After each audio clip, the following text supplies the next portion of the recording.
Ginpasiguro ni Philippine Sports Commission o kung PSC Chairman John Patrick Pato Gregorio kag Bacolod City Mayor Greg Azataya ang kandaan sa Bacolod City sa pag-usang Batang Pinoy 2026 nga paggahiwaton sa Disyembre sining tuig.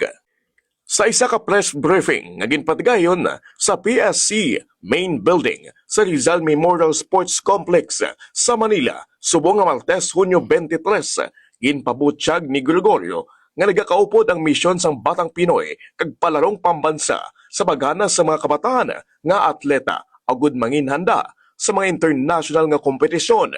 Samtang nagpahayag naman si Bacolod Mayor Greg Azataya sang iya kumpiyansa nga mangin madinalagon ang pag-go sang syudad sang Bacolod sang nasambit nga National Youth Sports Event kag ginpabutyag nga all-in ang syudad sa preparasyon para sini. Kabahin man sang programa ang opisyal nga pagpakilala sang logo kag branding sang Batang Pinoy 2026 nga magasimbolo sa pagabot sang prestilyoso nga kompetisyon sa syudad sang Bacolod.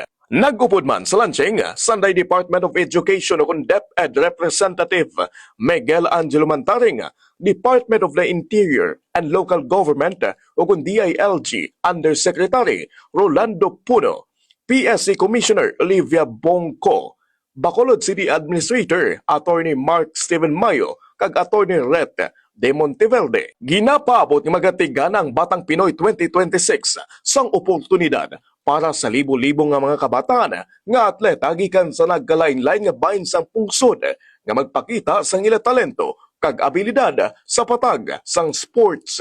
Report nagikan sa News Center kadili Jimmy Salvano. Para sa balita, malapit sa Pumuluyo, Adlaw-Adlaw, Daily News Central. Daily News Central.